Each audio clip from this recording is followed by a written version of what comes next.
मातृ आशीर्वाद यदि कोनो सन्तानेर उपरे थाके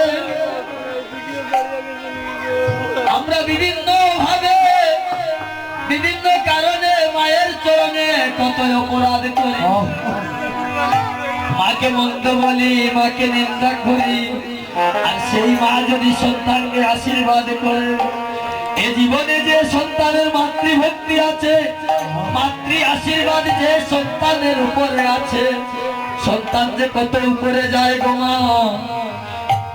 যমরাজ পর্যন্ত মায়ের বক্ষস্থল খালি করতে পারে না।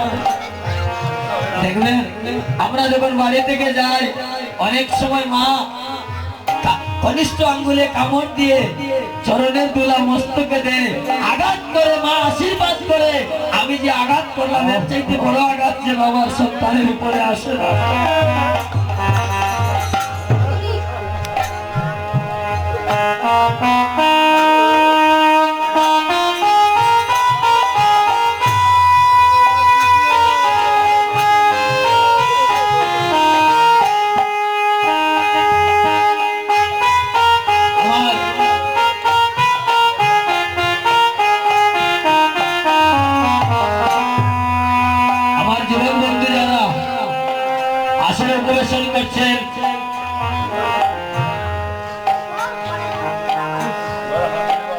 আমার সমবয়সী বন্ধুগণ যারা আছেন, এটা আমার কোনো আদেশ নয়, এটা আমার অন্তরের অন্তঃস্থল থেকে আপনাদের চরণে একটা প্রার্থনা রেখে যাচ্ছে। এটা আমার অনুরোধ, ঘরে যদি গর্ভধারণী মা থাকে মায়ের চরণে প্রণিপাত করবেন, ভিক্ষা করে হলে মায়ের সেবা দিবেন। দেখবেন একদিন মানব জীবনটা কোন জায়গায় গিয়ে দাঁড়ায়। যত যোগী ঋষি, যত মুনিগণ, যত জ্ঞান করছেন, যত সাধু হচ্ছেন, সমস্ত মাতৃ আশীর্বাদে। যদি মাতৃ আশীর্বাদ না থাকে, কোনো দিকে এমন কোনো ভগবান নাই আপনাকে কৃপা করবে।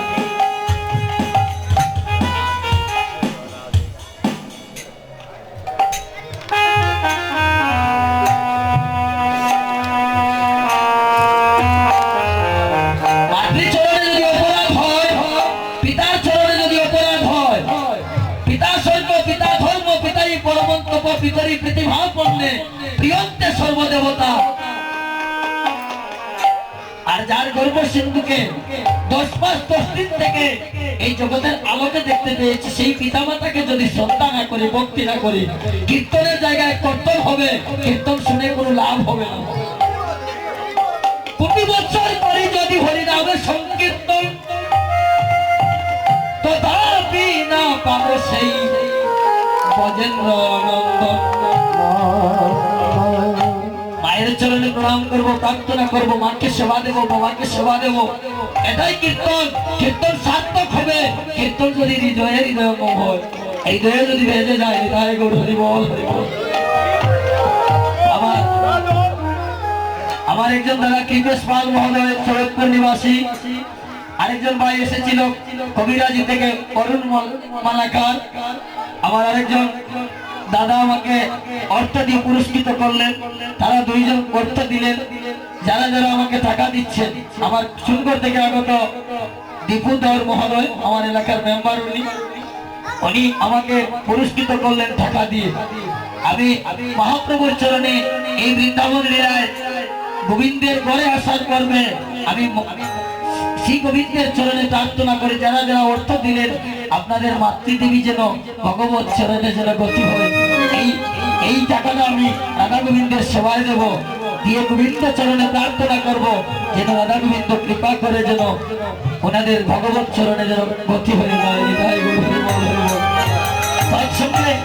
তৎসঙ্গে ওনারা পরিবারে কৃষ্ণ ভক্তি দীর্ঘ আয়ু সুস্থ দেহ নিয়ে যেন ওনারা জীবনযাপন করেন। হৃদয় গুরু হরি বল হরি বল। যমুনার তীরে আজি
মনে হইল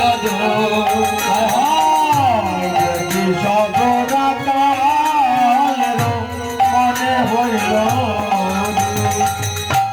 আজ না পেলিব চলো নাই গলে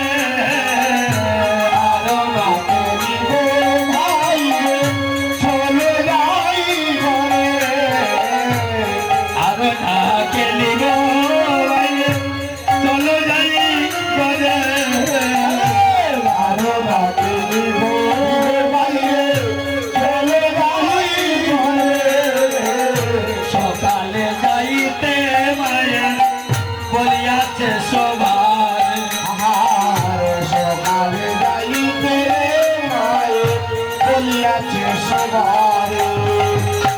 সকাল সকাল যাবার তরে সকাল সকাল যাবার তরে সকালে সকাল যাবার তরে সকাল যাবার তরে মায়ে বলিয়াছে তোমরা সবা কারে সকাল সকাল যাবার তরে মায়ে বলিয়াছে তোমরা সবা কারে সকাল সকাল যাবার তরে বলিয়াছে মায়ে সবা কারে সকাল সকাল যাবার তরে সবা কারে সকাল সকাল যাবার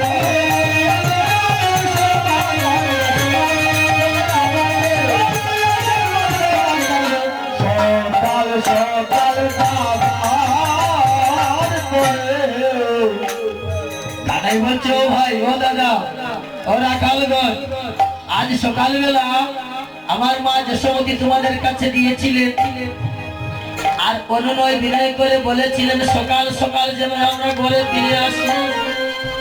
মা যশোমতী শুধু কৃষ্ণকে রাখালগণকে বললেন না, জগৎবাসীকে ইঙ্গিত করলেন। কেমন করে? সকাল সকাল বাড়ি চলে এসো। কোন সকালের কথা বললেন? দুষ্ট থেকে বাড়ি আসার কথা। আমাদের জীবনে আমরাও একদিন বাড়ি যাব। আমরা যেখানে এসেছি এটাকে আমাদের বাড়ি।